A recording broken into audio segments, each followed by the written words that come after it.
The Summer Podcast. Hey man, this is Moe Elrod. Hey, this is the reckless as ever Moneyball. I'm Marland Lowe. This is the summer. You know it's hot in here. It's the summer. Keeping it saucy. All about that basketball, baby. Bringing you some of the best content in the basketball industry. And keeping it with an H-time flavor. Act like you don't know. Don't come up in here if you ain't gonna keep it real. We bring you the best content, interviews, celebrity guests. Subscribe now. It goes down. All right. We got some special guests from the flat land of Oklahoma.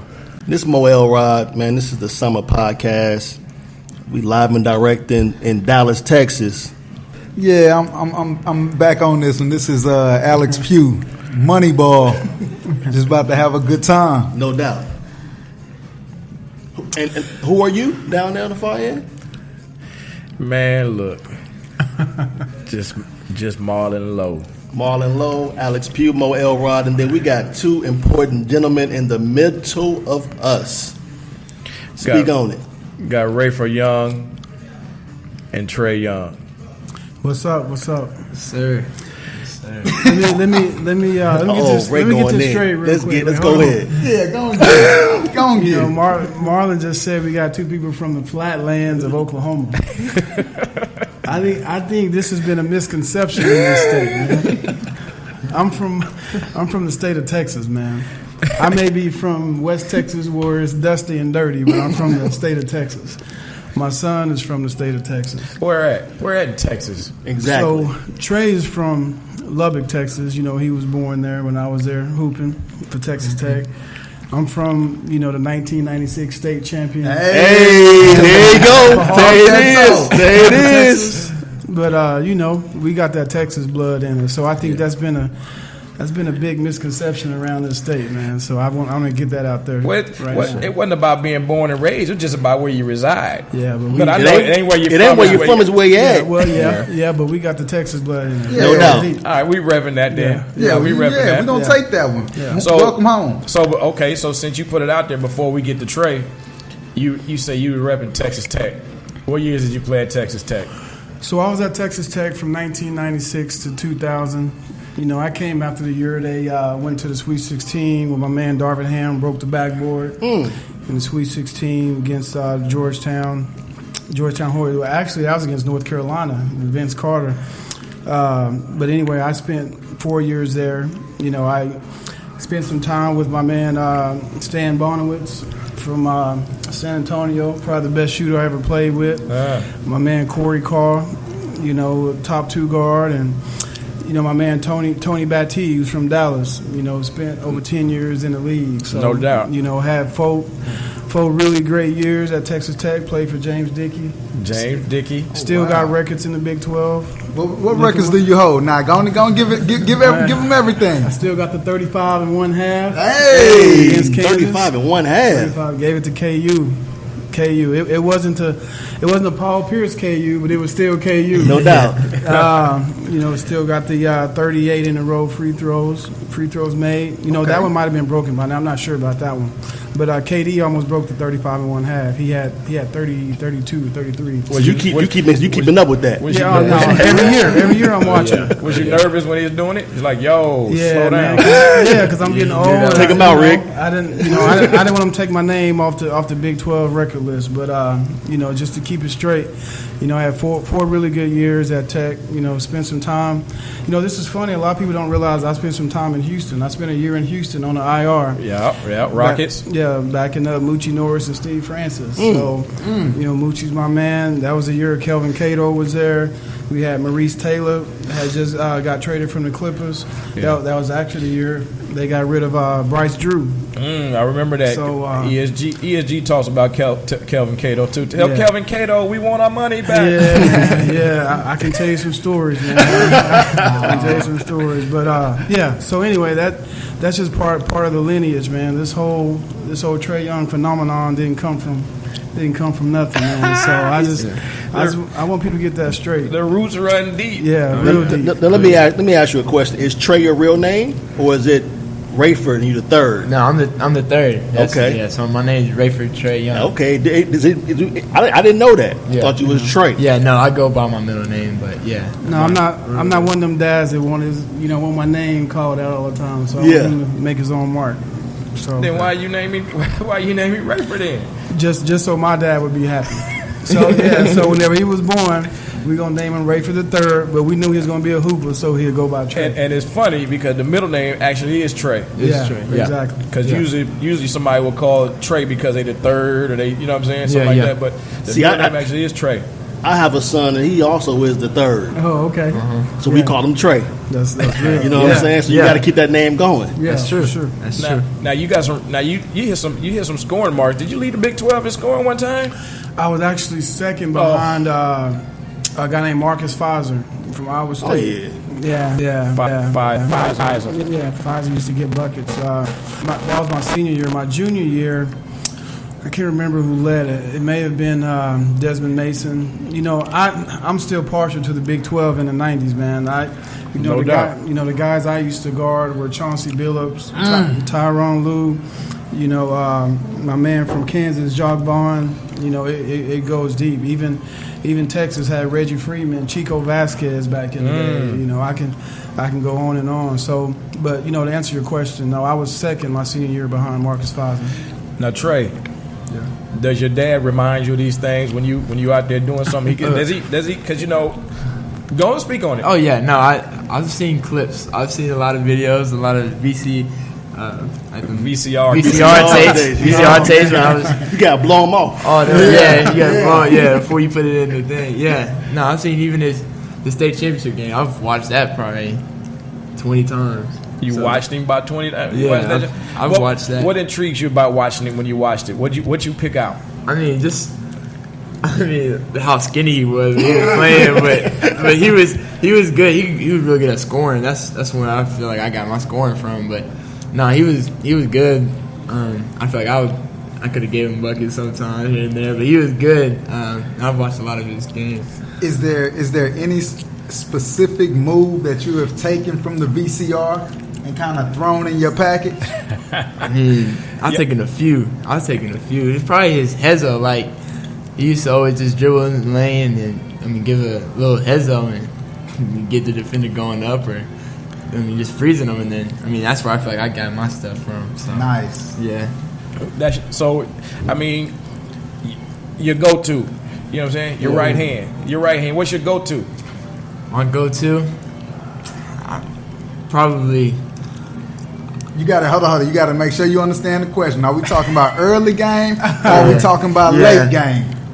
Let's which one we talking about? We don't want to talk late because late is just we got to hold that for a minute. Yeah. We're gonna have to hold the early game when you getting yourself going. You just not reaching into your bag. Yeah, I'll probably hit like the between the leg Hezo and go by him, get a little floater, maybe between the leg, and just pull up on him, just freeze him. So You pull up. That's what it is, to pull up. yeah, pull up. You making that rim pop though? Because Pugh's a big component of a guy that make that rim pop. Absolutely. If you ain't making that rim pop, then we might have to take a brief commercial break.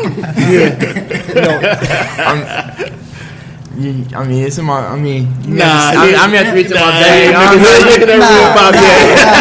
He making that rim pop because I saw a clip Making about that net pop. I saw a clip about a week ago. He looked like he was trying to catch a body. Yeah, and I was like, this can't be Trae Young. Hey, you never know what's in the bag now. I'm gonna have to pull it out for y'all this weekend. I don't know. You know how the youngsters be using each other as props nowadays. Nah. That one looked official. That was He looked legit. like he meant to come through and get that one. Yeah, Brad was right under it from Ball's Life. He was right under the goal, and he got a video of it, and you could actually tell that he really pushed my arm. But I was high enough. I would have. You definitely were high enough. Ray, was you there?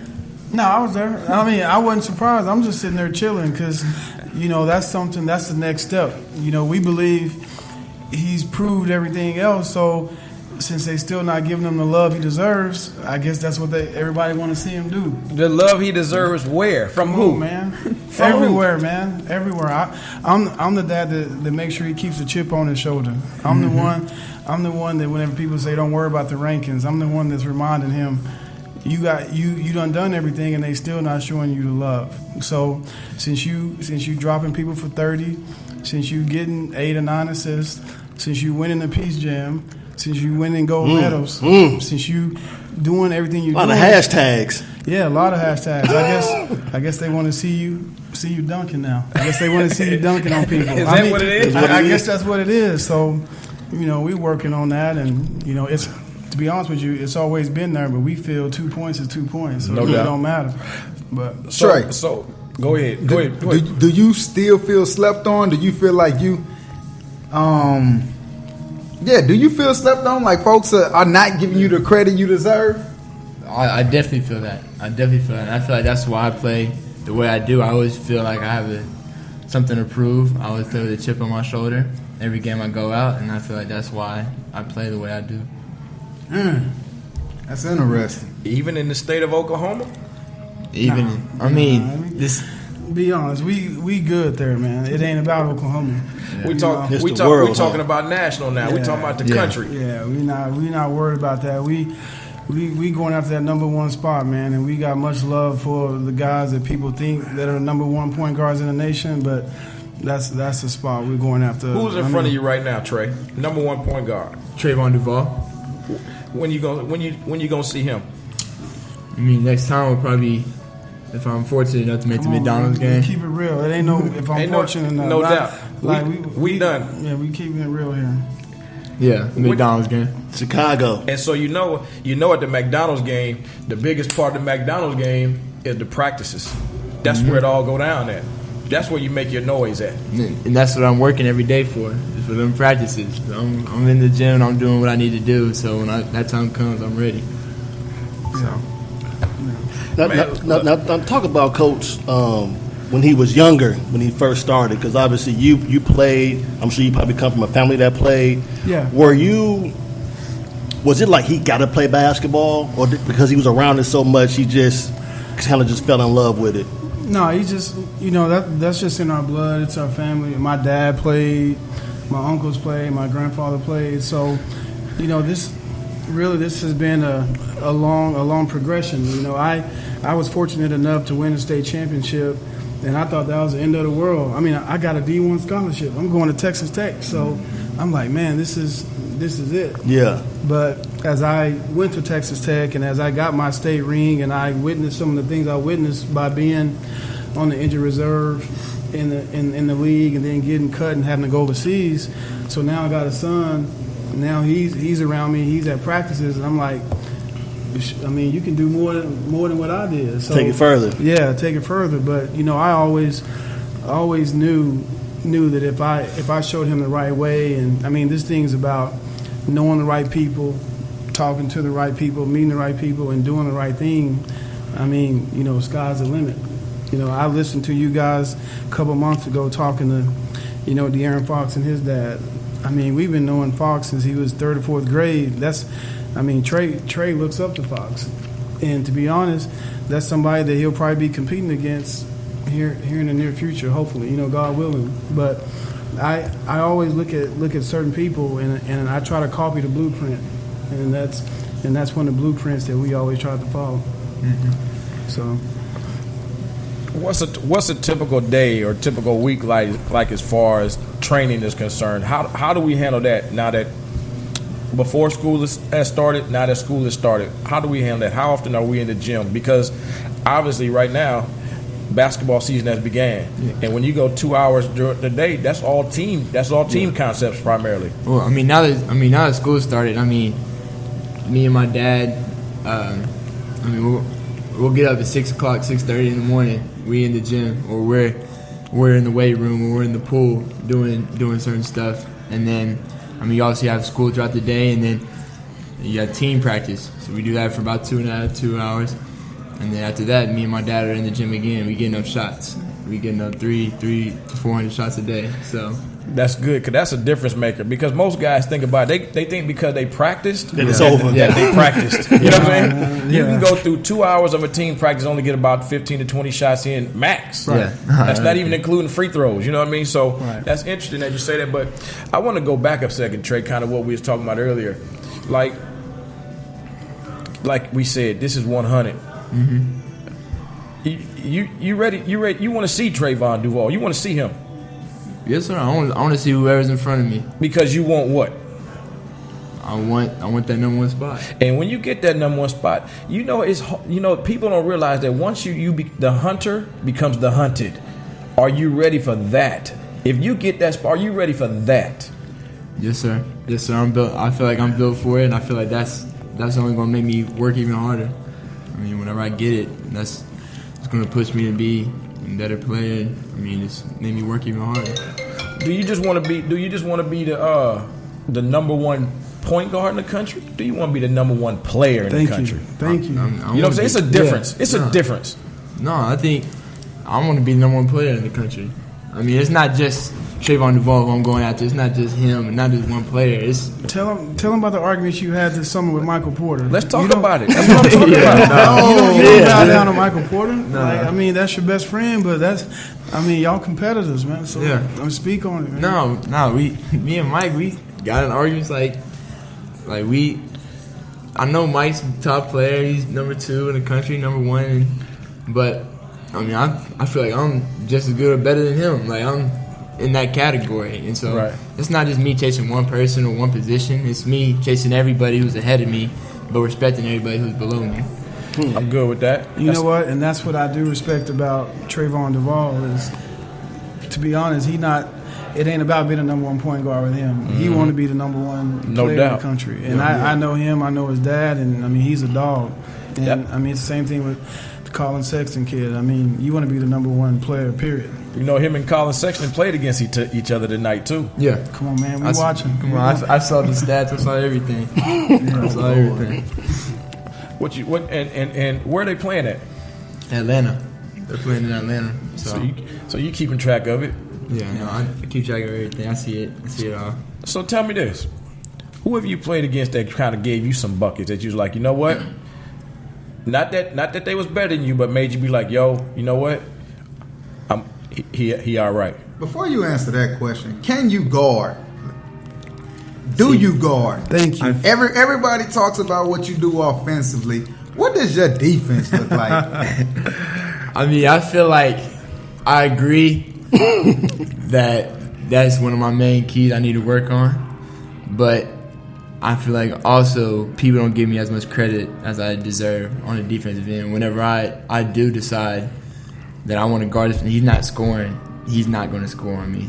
I just feel like I have lapses where I don't decide where I want to score, and that's something I need to get better at and something I need to focus on. Is that more on the ball or off the ball where you have these lapses? That's more on the ball. And then sometimes off. But that's a mindset, though.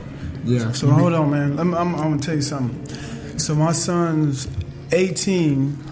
I'm going to keep it real with you. In his 18 years, I've seen 3 kids. Is it 3? Oh. I'm going to keep it real. Last year, I was disappointed. Even though you had 33, you let Andrew Jones have 37. Even though he was older, we don't. Age don't matter. Age don't matter. No doubt. It don't matter. Yeah. And when we were in the Bahamas with the Nike Select team, I think you let De'Aaron do too much. Even though he was older, I think you let him. You like, oh man, this De'Aaron, this my dude. Wasn't nothing he was gonna do about that, right? Hey, well, maybe not, but he still could have competed. And this is coming from a dad. So, absolutely. Right. But as far as anybody cooking him. Nah, it ain't. I can't. I ain't never been like cooked like that. Now, in those 2 games you mentioned, on the way home, do you give it to him or you just let him make it? Yeah, I let him have it. Hold on. Let Trae answer that. Yeah. What does the car ride be like? Yeah, there'll be some car ride. I'm silent and just listening to him get on me. I mean, he's not. More often than not, he's not going to tell me when I did good. He's going to tell me when I did bad and I need to work on. So now, did you always were receptive to that? Like, did you always take it and apply it, or were you in your feelings like most kids are? I would say when I was like 7th, 8th grade, I was sometimes getting my feelings, but as I got older, I learned that you're gonna have to Comes take. with Yeah, it. you gotta take constructive criticism to be great. So Listen, man, we've invested too much in this thing, man. Yeah. Like we've invested. We driving from Oklahoma City to go to Pro Skills for practice. We driving to Dallas every weekend. We driving to Houston for tournaments. You know, we flying all across the country, and I'm paying for it. No doubt. Come on, man. This is serious sacrifice. business. So it ain't. You know, this is tough stuff, man. So When did you fall in love with basketball? Like, forget the it's fun. Oh, I'm doing it. My dad wanted me to play. Like, when did you genuinely fall in love with basketball? probably 5th grade nationals. We got 3rd place when I was in 5th grade at AAU Nationals in Cocoa Beach, Florida. And after that, What about that experience? That trip made you fall in love with the game. just You didn't win a championship. You said you got 3rd. yeah, I mean, just the competitiveness that I know we didn't win it all, but our competitiveness. Just the competitiveness that came with it. We played PJ Washington in the Final Four. Like, they beat us to go to the championship game, and then I was getting invites to certain camps like Junior Phenom Camp, getting to meet all these guys, but then also being competitive. And I love the competitiveness about basketball, and so that's what made me fall in love with it. So Big time. yeah. Tell him you got mad because PJ. Not only did PJ beat y'all, the story of the Final Four was Chris Giles. yeah, Chris Giles was on that team. He was a man. Yeah. Who did you kind of grow up modeling your game after? I know you watched your dad and you took a lot from his bag and put it in yours, but anyone else you kind of grew up wanting to be like or model your game after? Well, I watched a lot of Steve Nash growing up. Watched a lot of Steve Nash. I love the way his feel for the game, his ability to shoot the ball. He wasn't the most athletic guy on the court, for sure, by far, but he knew where to get to his spot, how to get to his spots. That's what you do well. Yeah, make sure his teammates involved, make sure everybody's happy, but he was a winner. So that's someone who I really looked up to when I was growing up. I think one of the biggest benefits for Trae that he's had since he's been around this game and us living in Oklahoma City is being around NBA players, period. Like, so he talks about Steve Nash, and the reason you can talk about that is because when Steve was with the Lakers, my man Darvin Ham was coaching at the Lakers, and after games, I've had season tickets for the Thunder ever since they've been there. So if you come to a Thunder game and you wait till the end, you're probably watching Trae talk to somebody from one of the teams, if it ain't Westbrook or KD.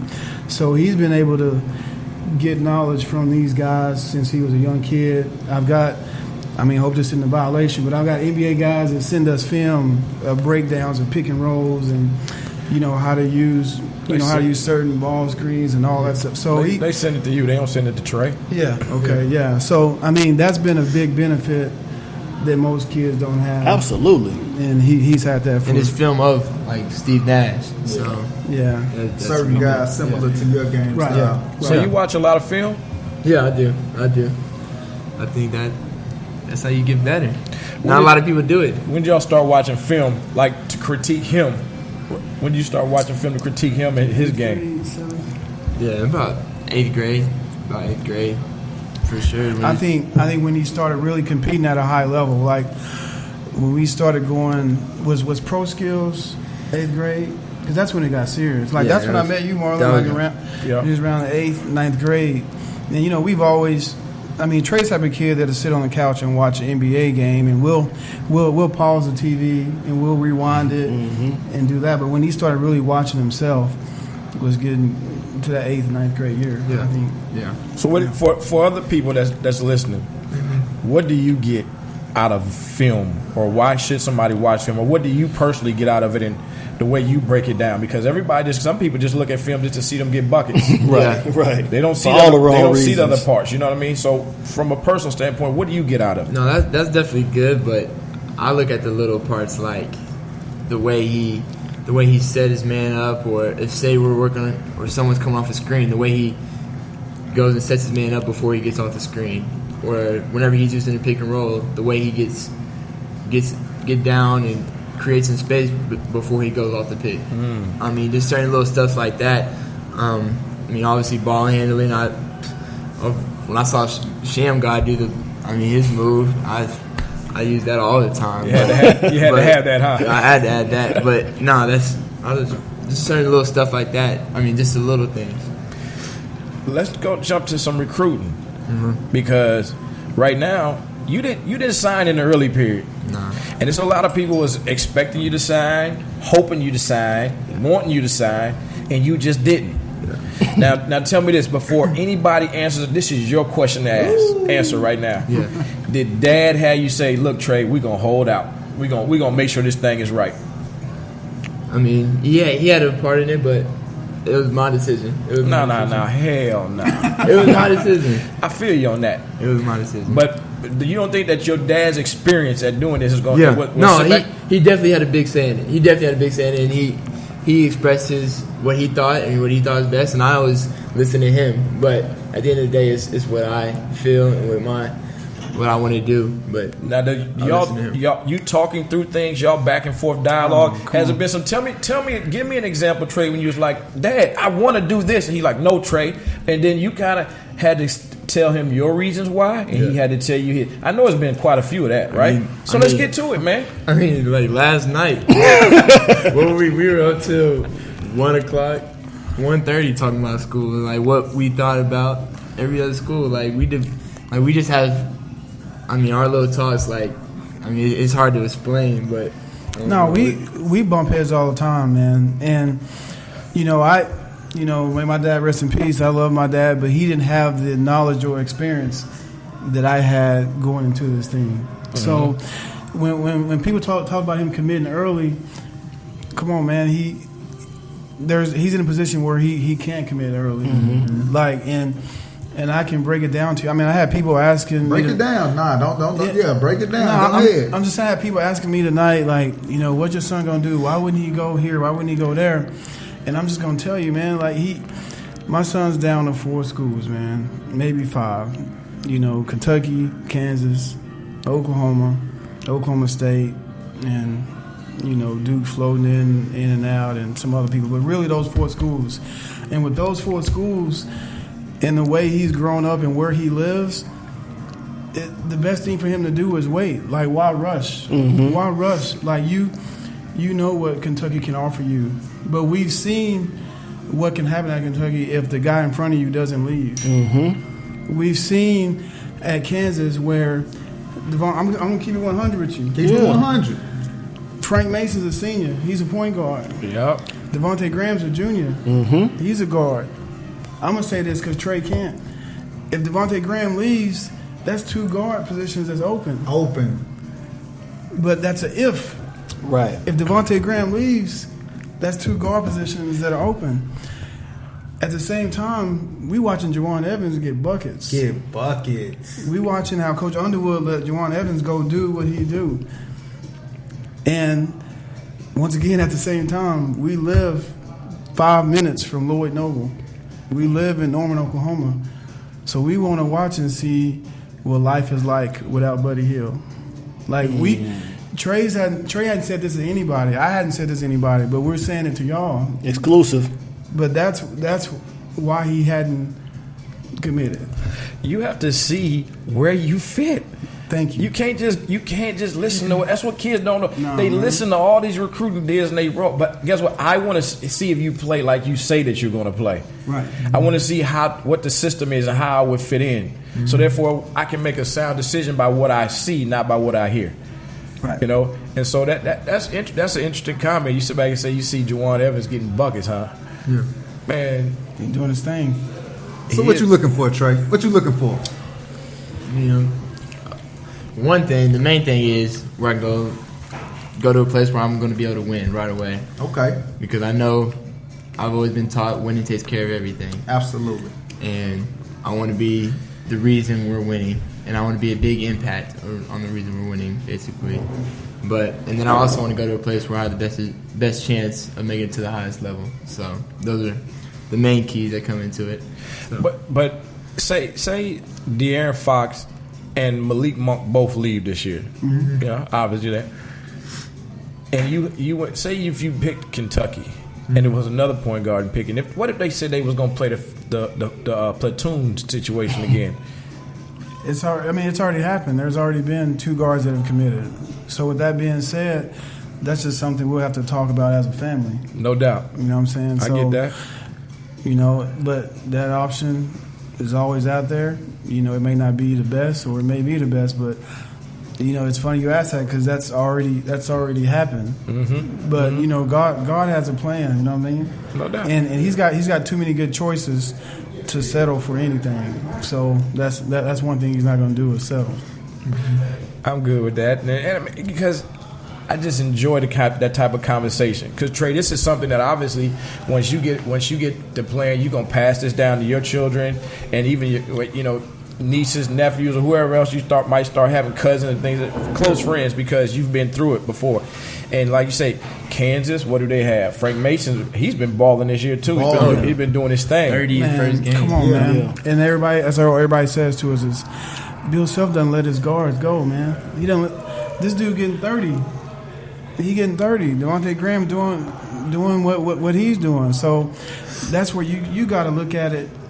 You got to look at it from your perspective. Don't listen to what everybody else says, and that's what I think people don't get with the Young household. Right. I mean, I'm gonna sit there and listen to you and say, you know, yes sir, no sir. But at the end of the day, we're gonna go back and look at this thing. And like I said, we're gonna break down film because my DVR is set for every game. Yeah. For those 4 schools, every game. So we just gonna look at it from our point of view. Now, let me jump in real quick, Lowe. So, I hear your perspective. What does Mom think? Mom. You want to answer that one? What does Mom think? That's a good question. I mean, mom's enjoying it. She's enjoying the ride. Yeah. She wants me to obviously pick wherever is best for me, but she's like, she wants me to obviously be close. Mm-hmm. Or, I mean, if I go far, I mean, if I'm going to be on TV all the time, or how many games she's going to be able to come see, if certain things like that. But she's mainly just enjoying the ride. She wants me to pick the best, school. Right. So here's a better answer to that question. What Mom thinks. Listen to this one. So Mom is the biggest supporter in the world, right? So Mom has been there from day one, but 7th and 8th grade, you know, we're going to Dallas to play with Pro Skills. Mom's like, okay, baby, I see you Sunday. You know, Trae has a great 8th grade summer. 9th grade, you know, we play with some other teams and we start looking at Moe Ken. Mom's like, okay, let's go have fun. But now Nike comes in there and Trae's one of the top point guards in the country. So now instead of our son just going to a D1 school and having fun, it's turned into a business. It's gotten bigger. Absolutely. So now Mom's like, okay, we need to do what's best for you. It ain't just about you being close to me so I can go watch you play and hug you after the game. You need to do what's best for you. So it's been a steady progression for Mom because she's still learning the other side of this game, which is, you know, the whole EYBL, the whole, you know, blue blood versus, you know, other big time schools. So hopefully that answers it. Oh yeah, absolutely. Talk about the EYBL experience. Oh, that changed my life. The EYBL changed my life. So I mean, my first year, I was playing up a year. Actually, when I played with Pro Skills, I played up in the 16U EYBL. Shout out to Jeff Webster. Yeah, Jeff Webster for sure. No doubt. Oklahoma guy. But I played up with Schneider. We had a great team. Got close to making the 16U Peach Jam. Came up short. But whenever I moved to MoCam, played at MoCam, me and Michael were the youngest kids on the team, but we were the best players on the team. So we had some ups and downs throughout the season.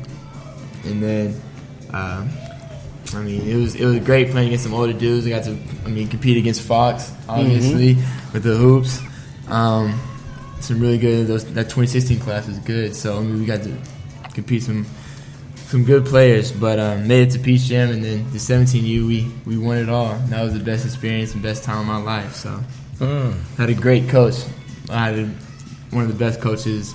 I mean, that a lot of people say has ever been coached in the EYBL. Give his name. I mean, Coach Ronnie Perry, shout out, Coach P. He's at ORU right now. He just got his assistant. This was his last year too. Yeah. So we obviously wanted to win for him too, and we were happy we did it for him.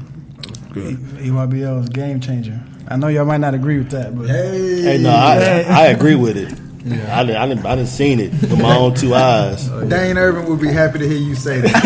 yeah, shout out to Dane. Look, Ray, I want to ask you this because of where Trae, the road that he's going down right now. Mm-hmm. As you said, now Mom has said, look, she's buying in, she gets it. So we got to do what's best for him. It's not because a lot of times the moms they're emotional. They want their baby to be close, stay close to home. Right. So we've talked on the phone before. You said, look, it's a lot of people calling me. I'm not listening to all these dudes, this and that and that.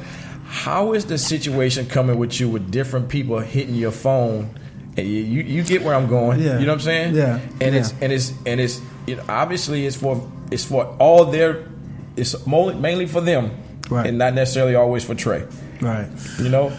Yeah, I mean, that's, first of all, I'm learning that's part of it. But one thing you may know about me, a lot of people said, it's actually funny. Like every coach that's come in our house, from Calipari to Coach Self, Coach Kruger, everybody said, man, Ray, you talk to a lot of people, man.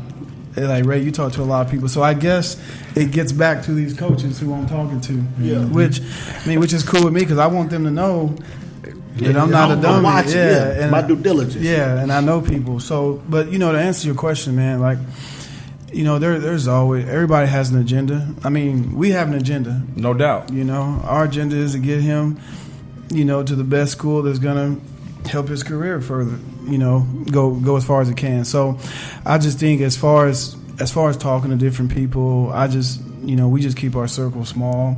And, I'm not just saying this because you're sitting next to me, but when I first met you, like, people don't realize you never even asked me about my son playing for Texas Pro. Mm-hmm. Like, we just talked basketball, and you talked about how good my son was and what he needed to work on, and we just went from there.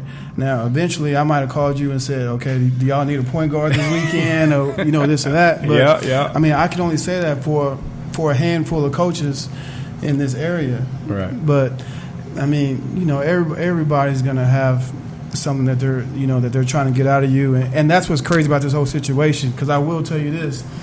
When my son was a freshman, we had to beg people to let him get into the Nike Elite 100. I remember that. I'm talking about like beg people, and he was doing what he needed to do with pro skills. I had Jeff calling, I had Marland calling, I had Coach Dickey was at OSU calling Nike, trying to get him in the Nike Elite 100, and by the grace of God, he got that invite, and Trae says EYBL changed his life. I think that Nike Elite 100 changed his life because he came in there with a chip on his shoulder.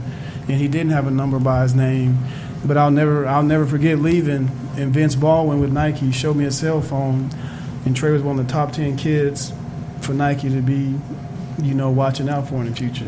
So I can go on and on with this, but Trae, I know you got some Pugh. You ready? No, go ahead.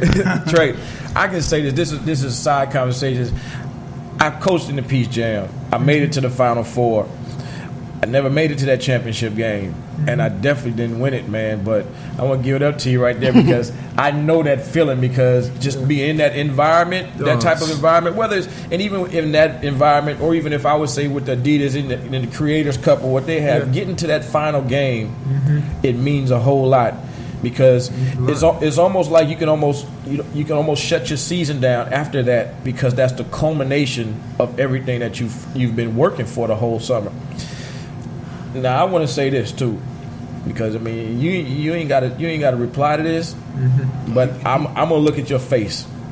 I want to try to one day get Michael Porter on the podcast, because I've seen him sometime, and I know he's skilled and talented. But Mike, sometimes I seen you go up against somebody one time, Mike, and that thing didn't look too. You look kind of soft at a couple of times. I seen you, Mike, and I know you got to get stronger, and I know you talented, but I seen that, and sometimes I ain't got to talk to you. I just sit back and watch and observe. And I don't know where you going to Washington. Where you going to school at? You going to Washington? Going to Washington. You start getting on going that iron out there a little bit more, Mike. Yeah. Because you talented. But I seen that.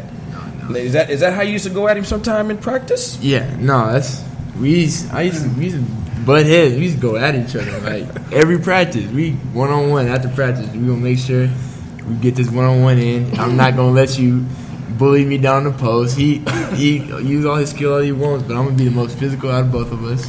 But see, here's the thing about Mike. People don't realize, man. Like that kid's special, man. Mm-hmm. Like that kid, that kid can play. But I mean, he's got 8. I mean, they're from a family of 8 brothers and sisters. So he's Didn't got know that. Yeah, he's got older 2 older sisters. Yeah, 2 older sisters and some younger brothers. But no, Mike is a kid that's gonna go a long way because he's really humble. He's grounded. He's got his mom and dad that are always in his ear, and that was a big knock on him is. He's not a dog, basically. I mean, that's what you're saying. He's not a dog. But right. I think he proved people wrong in the Peace Jam, when he went up against DeAndre Ayton and did what he did. And he did the same thing in a championship game against PSA from New York. Mm-hmm. From PSA from New York. Way to big him up. I'm New okay York with boy. that. So, but I know what I saw. It was definitely team light skin. Yeah, I mean, listen, man. Hey, that goes back from that. That goes back to what I'm talking about, man. Like, I love it, and I preach that to my son because, I'm from a different side of the street than he's from. He's got an upstairs room with his own bathroom, the big screen TV, and all this nice stuff. But that still don't mean you can't be a dog on that court. No doubt. And he is a dog. And that's the misconception that comes. Cause I know. I probably met about 4 years ago, and I know I said some things to kind of see how you're gonna respond. Yeah, I heard him too. Yeah. I'm not gonna lie. I want to see exactly is he gonna respond? I bet. And I know I really became a believer when y'all came out to that Lucas 44. I was just about to bring that up. And you was matched up with JJ Caldwell, and I mean, folks can look at the pretty hair and the light skin. It's like, oh damn, this kid got some toughness to him. Yeah. I think that's when I first saw I bet. That was my first time actually seeing this kid might actually have a little more than folks are giving him credit for. Yeah. How was that experience matched up with JJ? I remember that exact wait, I was just about to bring that up. I think that's when I really got to talk to you and meet you. That was a matchup. I mean, I treated it like a matchup. Went at him, he went at me. I mean, it was a competitive game, but I mean, I can see what you think. I mean, you can look at me and say that. I mean, he could be soft. He's a light-skinned, pretty boy, whatever you want to say. But I mean, I'm not. Oh, you get that all the time. I already know. But probably not anymore. So how do we teach this toughness? Listen, man, Trae has been raised, like I said, to be PC, politically correct. Mm-hmm. Until you start getting a paycheck and you can do what you want to do and say what you want to say, you gotta. Just do the right thing, man. But he knows inside, because at home, I'm telling him. I mean, we can't. I don't know if we can cuss on. You this. can. Absolutely. I'm gonna keep it real with you, man. I'm like, Trae, you a nigga, man. Straight up. Like you are, and you my son. You gonna be looked at like that in society. So you might as well embrace it. Embrace it. And you got to be a dog. And I mean, maybe it's something that I didn't get out of my childhood, that I've always taken my son to Dallas and to Houston to play, because I wanted him to prove something to them cats. Yeah. Because when I got to Texas Tech, I mean, I'm just gonna keep it 100. Like, those were the cockiest dudes. Like the cats from Dallas and Houston. And I was the best player on the team. I'm like, why are you so cocky when you coming off the bench giving me blows? So when raising my son, I told him, I want you to be the best player in Oklahoma, scratch it off.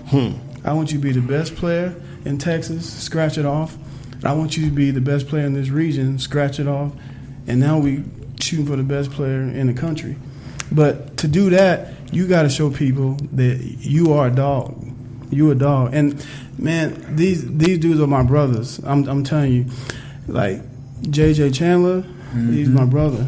Chris Giles, he's my brother. And I can go on and name people at his position in this region. But at the same time, when we get home and we on that court, come on, man. You gotta be a dog. Was it Dog. easy? Was it easy to embrace? Because sometimes, and I'm gonna be honest with you, when you grow up with a big screen TV and snacks in the pantry, you know, it's kind of easy to not be a dog. Yeah. You know, was it easy to embrace? And I'm sure your dad talking to you often and kind of putting that stuff into your mind frame and kind of helped you out. But was it easy for you to embrace it, or was you kind of fighting it a little bit at first? No, I embraced it, but my dad was always there in my ear. I mean, I get a lot of stuff, but I also work for it. Like, he made me work for a lot that I get, and nothing is. And you know what? I'll be honest. I'll embellish stuff sometimes. You know, I'll push it a little bit too far. Like last year at the Hoop Fest, you know, I heard some people were in Dallas were talking, and even though they were, I would tell Trae, like, these dudes don't respect you, man. Oh, that's needed. They think because you light skinned and because you ain't like sagging in your pants, because you ain't from the hood, that you ain't got it in you. Like, I listened to a radio show, and you know, I listened to a radio show last year, and they talking about what's gonna happen to Trae Young. All he does is shoot threes. I mean, so maybe I embellish a little bit too much, but I think that's needed, and I think that's helped him get to where he's at now, because I like to pump it up a little bit too much. Mm-hmm. But there's no such thing as too much. I think whatever it takes to get it done, like that's more than enough. And you know, and I am really superstitious. And you know, tomorrow we're playing against Skyline, which is a really good team out of Texas. But you know, I've said some things to Trae already that probably hadn't been said, but you know, it's at the point now where he knows I don't have to say that no more, because everywhere he goes, somebody's trying to knock him off that pedestal. So if you're not ready, that's on you now, man. So you just got to bring it. Plus, it's been embedded in him. He knows now. You know what the expectations are. You know what goes down if it don't happen the right way. It ain't about the wins and losses. It's about the effort out there, how you compete. That's what gives you a good car ride home or a bad one, right? It's about the effort and how you compete. That's right. And so, tell me, how do you go out of town? Dad's not there. Yeah. How do you hold yourself accountable? How do you judge yourself? What's your barometer to know whether you had a good one or a bad one? A game? Okay. You talking about a game? Okay, whatever. Give me game. Practice. Give me game. I mean, a game. If my dad's not there, I mean, first of all, I have to win. I make sure I win. But I mean, I'm the hardest player on the court. Numbers. Yeah, numbers too. But at the end of the day, you have to win. So when you step on the court, what expectations? And you say numbers. What are the expectations for yourself, numbers wise? 30. Nah, this. I don't know this. Yeah, you do. Yeah, you do. Because you going out there reaching for something. I want to know what you trying to take off the table when you touch that court. How many points a quarter do you shoot for? Just give it. Yeah, keep it 100. I mean, I don't see there should be any reason I don't score 10 points a quarter. That's what I'm about to say. 8 to 10. People don't realize that. That's if you can you get 4 layups a quarter in 8 minutes? That's 8 points. That's 32 points without free throws. And I think that's no threes. I think that's why I score so much. Like I can't hit two threes, a layup, and free throws. Like, and then there's gonna be some quarters where you go off, where you get 15. So that's how you get 45, or you get 50. So I mean, I think that's why I score so much, and why I think it comes easier to me than to others. That's a great way to look at it.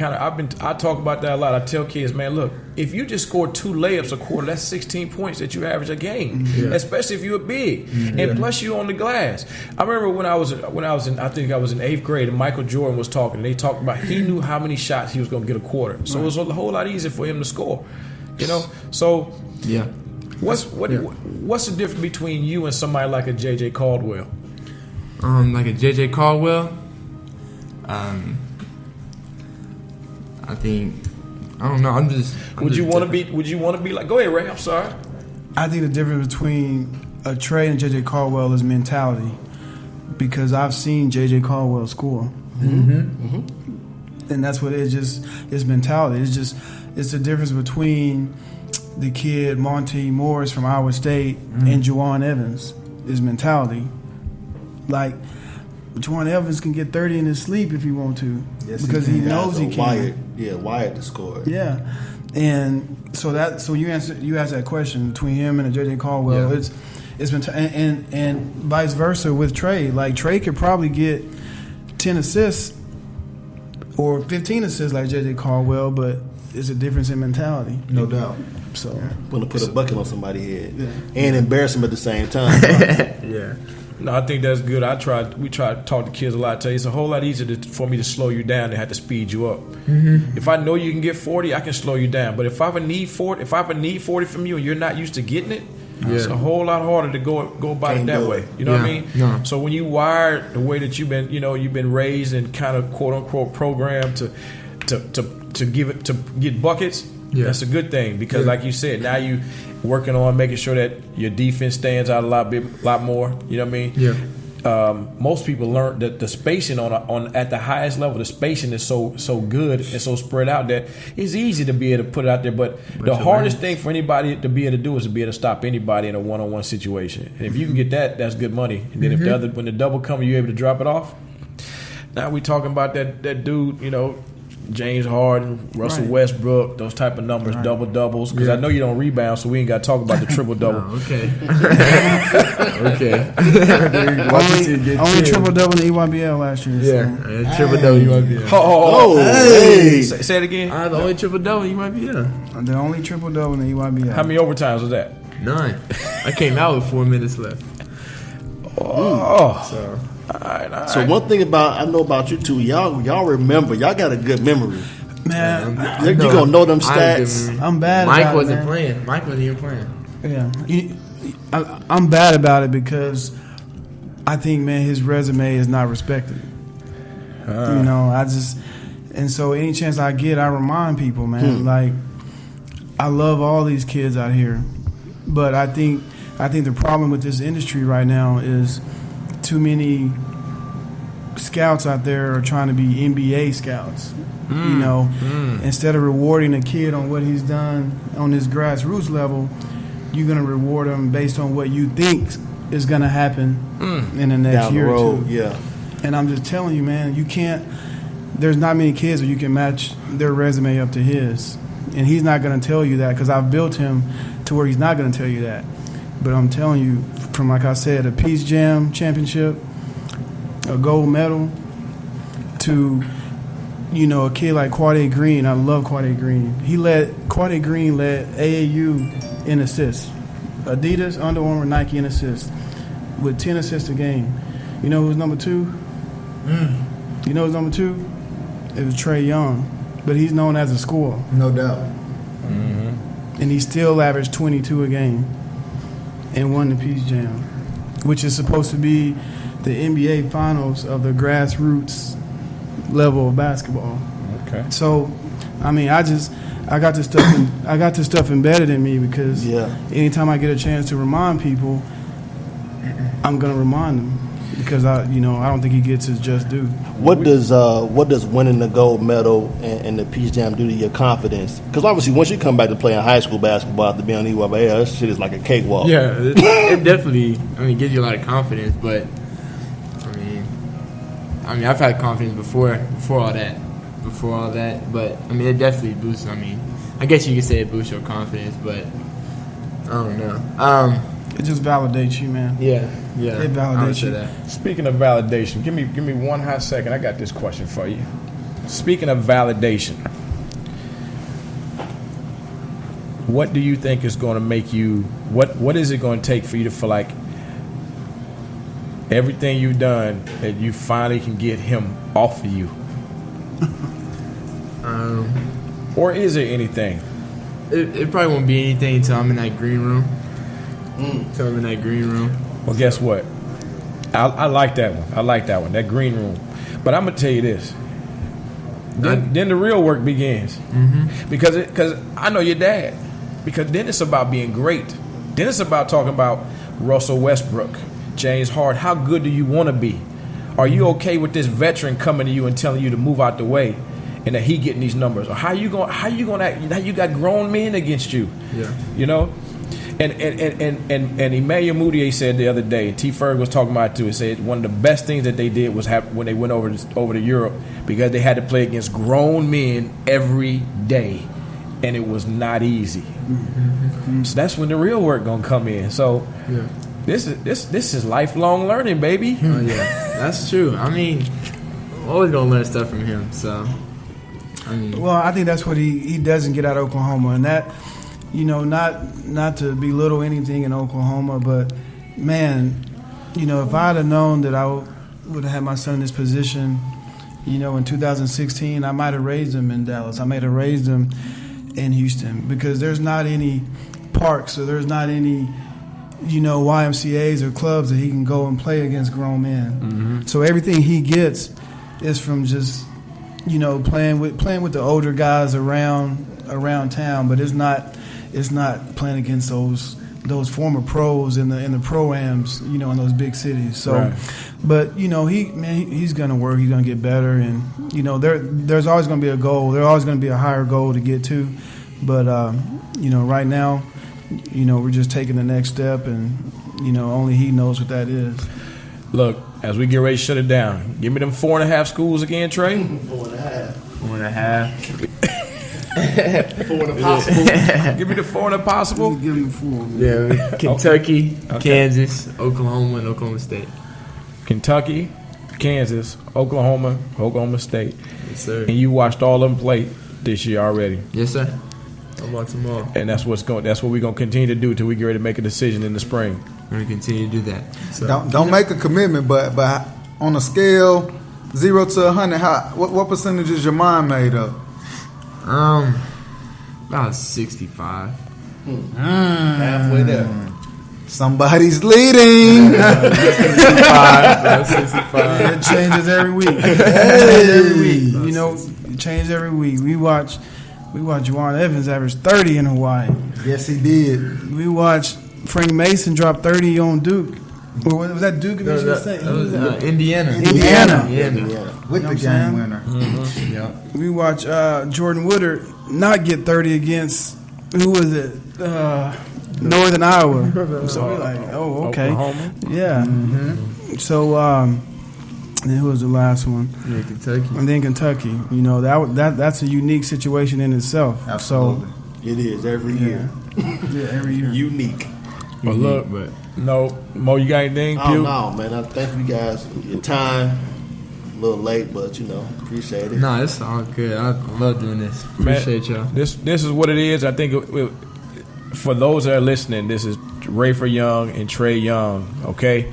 It's a father and son duo. They are a tandem. Mom is not here, but you got a great opportunity to listen to them tonight and see how this process has been for all of them, from when he first started out, who he was looking at, who he was going behind, who he watches every day, how he watches film, how he prepares. So this is a great opportunity for you to just kind of listen and kind of look at yourself a little bit and see what you're doing to be just as good, or if not better, at some point in time. So take the time out when you can. If you ever see Trae or Ray, man, make sure you acknowledge them, say hello to them. I love being around them, and they're great people. And it was just great for them to be here tonight because they can be plugged in with us. So yeah, appreciate it, man. Yeah, I say thank you. Yeah, enjoyed listening to your story. Hopefully, I didn't go too far in. I want to go in on some people, but you know, it's hey, we can bring it back. No, bring it back another time. No, this was great. You know, hopefully, people see how this family's built.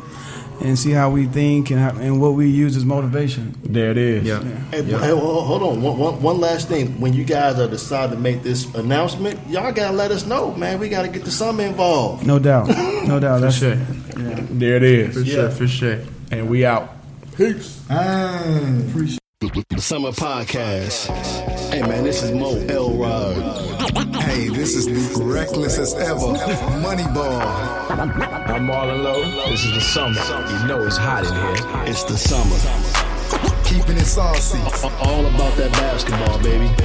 Bringing you some of the best content in the basketball industry. And keeping it with an H-time flavor. Act like you don't know. Don't come up in here if you ain't gonna keep it real. We bring you the best content, interviews, celebrity guests. Subscribe now. It goes down.